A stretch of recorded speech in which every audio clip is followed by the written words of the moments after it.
Hello and welcome to the HistoryNetwork.org podcast. If you'd like to become a patron of the podcast, we would love you to. And you can do so at patreon.com/the History Network. Thanks to all our patrons who make this podcast possible. The HistoryNetwork.org podcast, season 37, episode 4, Australia's Irish Rebellion.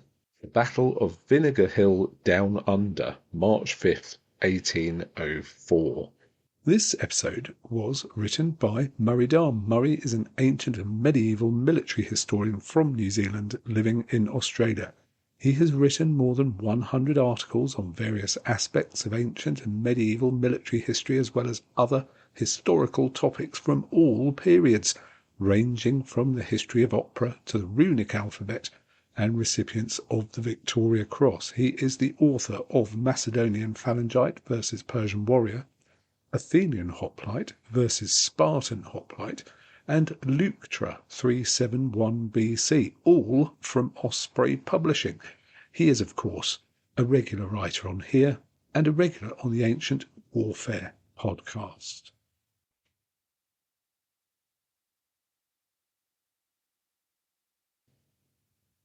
On March 5th, 1804, a group of 233 convict rebels revolted against their incarceration in the British colony of New South Wales, corresponding to modern Sydney, Australia.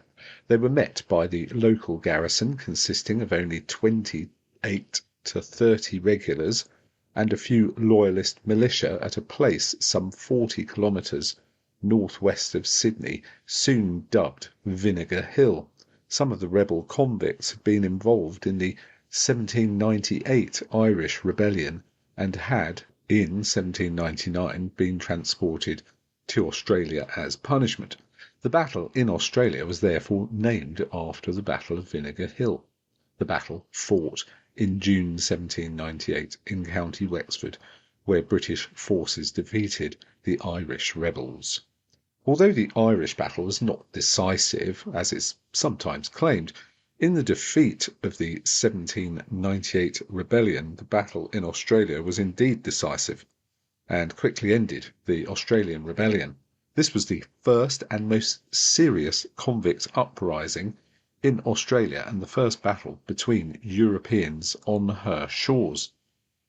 Although the exact location of the battle is still debated, it most likely actually took place at Rouse Hill, further to the northwest and close to the important region in the colony known as Castle Hill. The rebellion is also known as the Castle Hill Rebellion. Castle Hill is still the name of a suburb of Sydney today. These were the hills 10 kilometres north of Parramatta, the site of the governor of the colony's residence, Government House, and where in the 1790s government farms were established to feed the growing community early in the colony's history. The majority of the farm workers were Irish Catholic convicts, especially those who had been transported in 1799 and who had been labelled politicals, transported without trial to Australia for the term of their natural lives, never to be allowed to return to Britain. A new government farm, the third, was established in 1801, and in 1802 this farm was referred to as Castle Hill for the first time. Castle Hill was an entirely convict enterprise. The first free settlers didn't arrive in the area until 1802.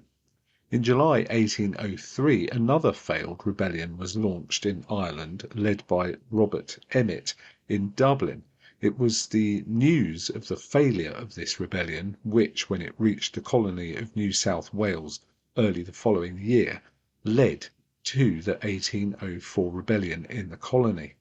The leaders of the rebels were convicts Philip Cunningham and William Johnston, sometimes known as Johnson. Cunningham was a veteran of the 1798 uprising who had also been involved in a failed mutiny on the convict ship Anne whilst it was bound for Australia in 1799. The leader's intention was that 685 rebels from Castle Hill would join with 1,100 more convicts and convict sympathisers from the land surrounding the Hawkesbury River further north. The rebels intended to converge at Constitution Hill, 3.5 kilometres northwest of Parramatta. They would then march on Parramatta and then Sydney itself, then known as Port Jackson, some 22 kilometres to the east. There are differing accounts of the rebel aims. Some claim they wanted to establish Irish rule in the colony, others that they intended to escape by ship to China, or provide passage for those who wanted to return to Ireland and reignite the 1803 rebellion. There was even the idea that they would march across the Blue Mountains to the west and walk to China, in the then mistaken belief that China was close to the colony of New South Wales and reachable by land, not the reality of it being more than 7,000 kilometres away, not to mention that the crossing of the inhospitable centre of Australia and the sea and other countries in between. At 8 in the morning on March the 4th, 1804, another of the rebels' ringleaders, John Kavanagh, set fire to his hut. This was the agreed signal for the beginning of the rebellion. The smoke intended to alert all parties to begin their revolt. The rebellion was already in trouble, however, since convicts in Windsor, on the Hawkesbury, 25 kilometres to the northwest, did not see the smoke from the fire and so did not launch their part in the rebellion. What is more, with so many moving parts, secrecy was impossible. The commander of the garrison at Parramatta, Captain Edward Abbott, had already learnt that the rebellion was imminent and was able to quickly send word to the governor, Philip Gidley King, in Sydney.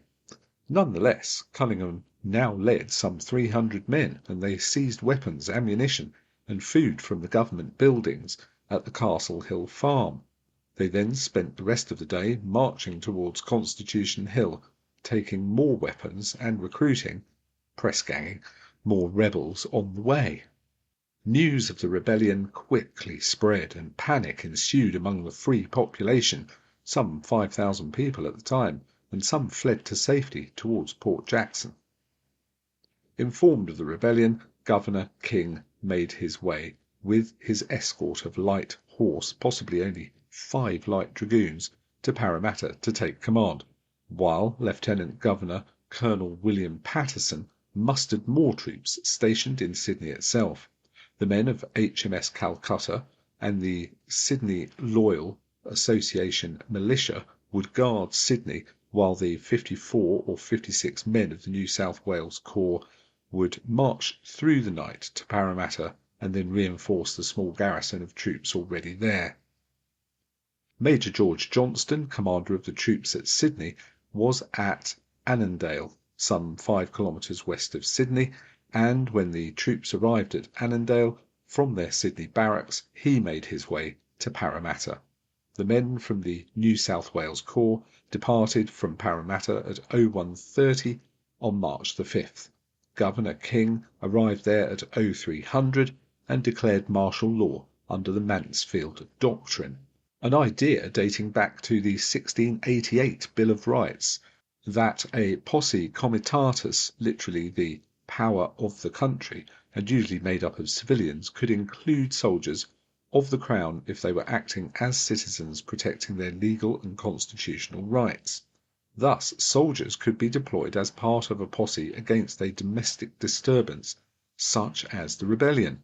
Under usual circumstances, the military should have played no part in suppressing what was a domestic disturbance. There was a later trial in England, held in 1811, where Major Johnston was court-martialed and found guilty of mutiny for his actions in suppressing the 1808 rebellion in Australia, the Bligh or Rum Rebellion. He was, however, only cashiered. The area affected by King's declaration of martial law included Castle Hill, the Hawkesbury region, and the land around the Nepean River to the west. The curfew was put in place and an amnesty offered to any rebels if they surrendered within 24 hours. Major Johnston arrived at Parramatta just before dawn on March the 5th and was given orders to advance against the rebels who were thought to be gathered to the west of Government House. If the rebels were no longer there, he was also to advance towards Castle Hill until he found them. Once found, he would await further orders, although he was given permission to fire on anyone who opposed him.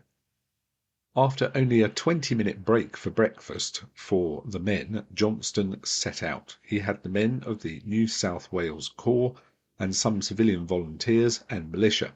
Members of the Parramatta Loyal Association militia were also called out, all 36 of them, and given the duty of guarding Parramatta.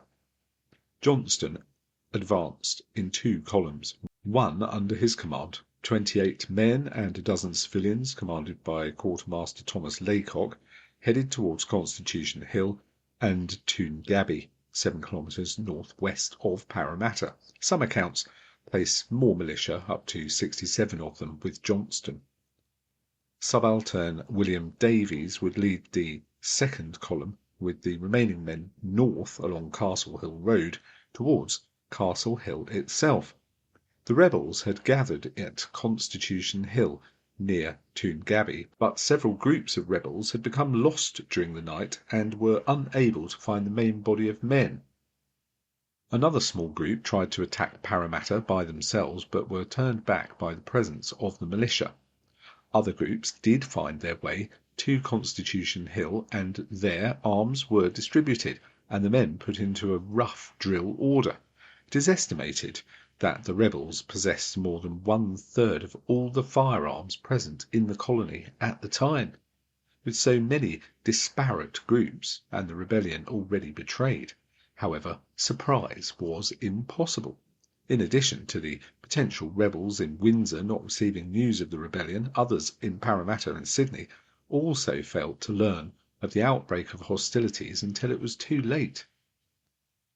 At Constitution Hill, Cunningham was elected King of the Australian Empire, and the territory they would control was declared New Ireland. When the expected reinforcements failed to materialise, however, Cunningham was forced to withdraw westwards. Although he still expected to meet reinforcements coming from Windsor, and of press-ganging others into service, his numbers dwindled to only 233 rebels by the time he reached Rouse Hill. Some accounts give his numbers as near 300 men, however. Major Johnston continued his pursuit of the rebels, expecting to find them at Constitution Hill and then Toongabbie. He discovered both positions already abandoned by the rebels. He was informed that the rebels were heading northwest towards the Hawkesbury River. Despite his troops being exhausted from their night march of some 25 kilometres and not being equipped for a lengthy pursuit, he set off. Johnston came across the rebels at Rouse Hill, some 10 kilometres from Toongabbie. He had expected some 400 rebels, but encountered only 233 men, to be met by his own 40 men. He sent a mounted trooper forward with the governor's offer of amnesty following early surrender. This met with no success, nor did the dispatching of an Irish Catholic priest, Father James Dixon, who had also been transported for his involvement in the 1798 rebellion, to dissuade the rebels from their rebellion. Finally, Johnston himself went forward with another mounted trooper, also an ex-convict, Trooper Thomas Anlazark, who had only been pardoned in June 1803, and who then joined the light horse in the colony. The remainder of the men, now under command of Quartermaster Laycock, were drawn up in firing lines as Johnston and Anlazark went forward. Calling on the rebel leaders, Cunningham and Johnston, to parley, Major Johnston was met with Cunningham's reply, "Death or liberty, Major." Johnston apparently replied, "You scoundrel, I'll liberate you." Major Johnston and the trooper then drew their pistols and held both Cunningham and Johnston under arrest. The drama and the belligerence of these phrases would seem better placed after or as pistols were being drawn. Things become confused in the records here, and the next events may have occurred at the same moment as or before the arrest of Cunningham and Johnston. While the prisoners were being led back to government lines, Quartermaster Laycock commenced firing on the rebel ranks, inflicting 15 casualties among them. It may well be that the firing actually commenced first, and this led to the arrest of the rebel leaders. Otherwise, the drawing of pistols and the arrest of the leaders under parley was poor form, at least, and in breach of the accepted rules of engagement and gentlemanly conduct of the time. Having fired their volley, the government troops then charged the rebels. At this point, Laycock slashed at Cunningham with his cutlass while he was being led back towards government lines. This, too, implies that Cunningham was not under the control or arrest of Johnston or Anlazark at the time, or that he had attempted to break away from them at the time of the volley and charge. Cunningham was gravely wounded, but not killed.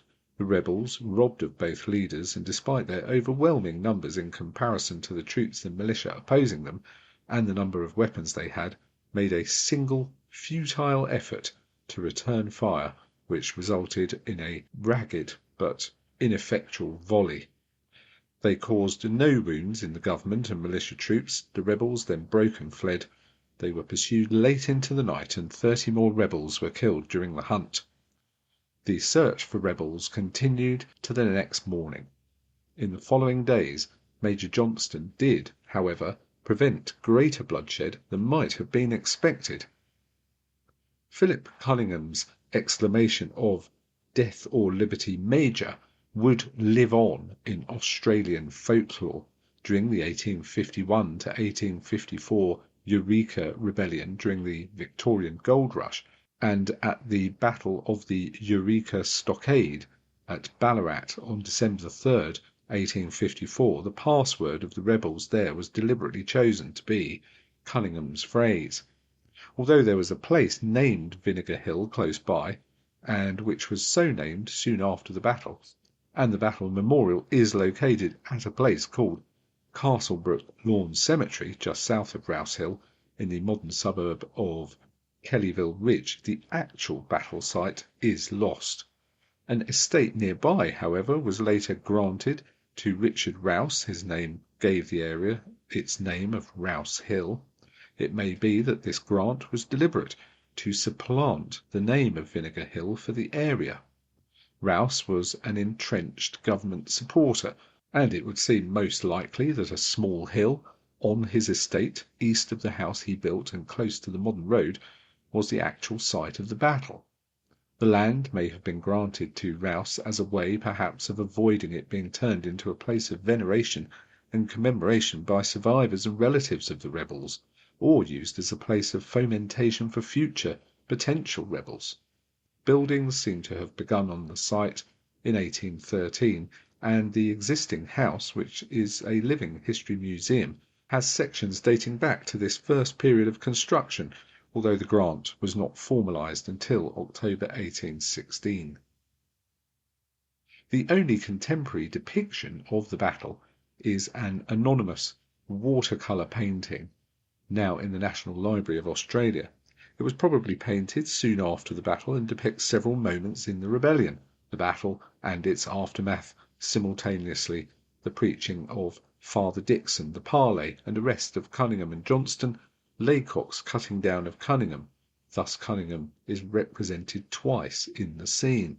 The government troops firing, casualties, and the breaking of the rebels, and in the background on the left the subsequent hanging of the leaders of the rebellion. Like other 18th and 19th century political cartoons, it also has speech bubbles for several of the characters. Thus we get the famous exchange, "Death or Liberty, Major," from Cunningham, and Major Johnston's reply, "You scoundrel, I'll liberate you." We can note that several accounts of the battle exclude the word "Major" from Cunningham's reply. The painting also provides remarkable contemporary details. It shows 2 mounted figures, Major Johnston in a tarlatan helmet and wearing a red coat, and Trooper and Lazark, who seems to be in the blue coat and red trim of a light dragoon. Quartermaster Laycock is shown in a long red coat and brimmed hat. The men are in 1800 to 1802 pattern British uniforms, and the militia are represented in brimmed hats with predominantly blue coats. Cunningham and Johnston are shown in rather fine civilian dress, and the Catholic priest, Father James Dixon, is there too, in black. The week following the battle saw reprisals and arrests, and old scores being settled among the militia and soldiers and other members of the colony, which had little to do with the rebellion. Many men rounded up claimed they had been press-ganged into the rebellion and were not willing participants. Martial law, and the amnesty too, was extended until March the 10th. 9 men were executed by hanging, including the wounded Cunningham. He may even have died of his wounds already and then was hung even though he was already dead, and Johnston the following day. These executions were held without trial. 7 men were whipped. The numbers of men subjected to these punishments vary in different accounts. 23 rebels were removed to the coal mines at Coal River, 120 kilometres north of Sydney, and later named Newcastle, and 34 were placed in chains. The remainder were threatened with being sent to Norfolk Island if they breached good behaviour. George Johnston is a figure of Australian history who deserves to be much better known. Born in 1764 in Annandale, Scotland, he volunteered to join the army with his father at the age of 12. His father was aide-de-camp to Lord Percy, later Duke of Northumberland, and through his patronage George secured a second lieutenancy in the 45th Company of Marines on March 6, 1776. He served in the American colonies at New York and Halifax in 1777 to 78, and was promoted to first lieutenant. In 1781 he embarked on HMS Sultan and saw action against the French in the East Indies, where he was severely wounded. After 6 months' leave in England, he then sailed in the Lady Penrhyn with the Marine detachment accompanying the First Fleet to Australia in 1787. He was reputedly the first man ashore at Port Jackson on January the 26th, 1788. He took up with a beautiful convict woman, Esther Abrahams. She later went by the surname of Julian, who had also come out with the First Fleet on the Lady Penrhyn as his de facto wife. He was promoted to captain lieutenant. The Marines accompanying the initial voyage were relieved of their duty in 1790, but the governor, Arthur Phillip, considered Johnston most deserving and chose him to raise a company that would be annexed to the incoming New South Wales Corps. This detachment included a number of ex-convicts. Johnston was granted a parcel of 100 acres of land in 1793 and named it Annandale Farm after his birthplace. The suburb of Annandale was created from its subdivision for residential properties of the former farm in 1870 and is now the name of another modern suburb in Sydney. He was, however, refused permission to farm the land initially. In 1800 he was arrested for profiteering from liquor sales, but was not brought to trial.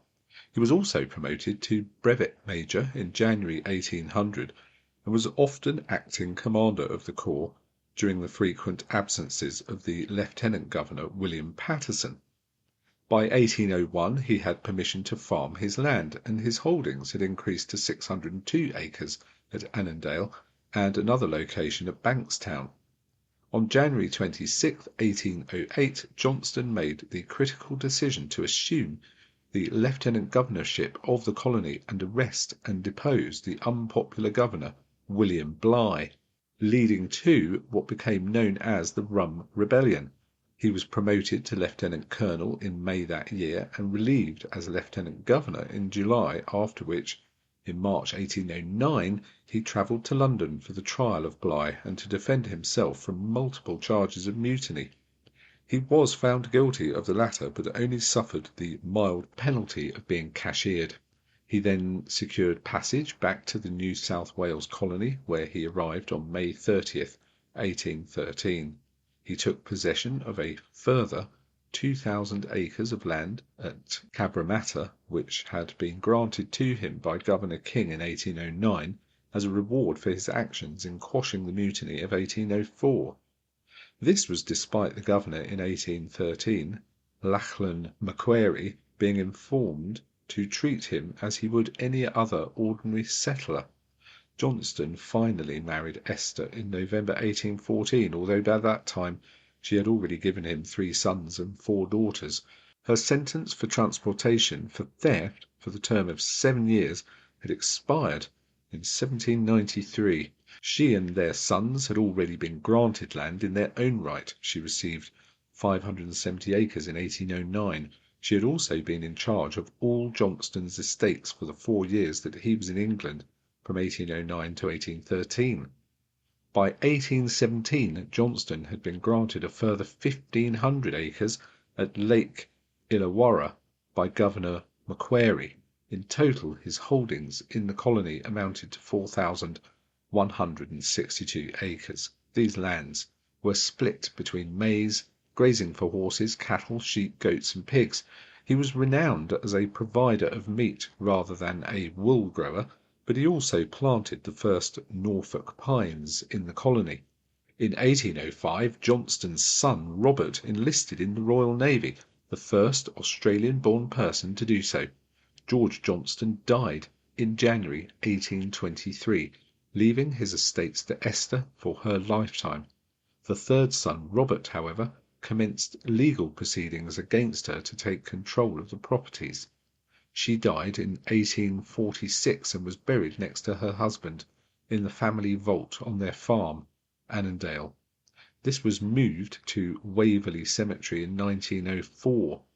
Johnston is remembered in the suburb of George's Hall near Bankstown Airport, named after the house he built on land granted to him there in 1798, as well as the main street of the suburb of Annandale, which is on the land of his former farm, Johnston Street. Without his decisive actions in 1804, however, the history of Australia might have been very different. We might still be talking of the Australian Empire and the land of New Ireland.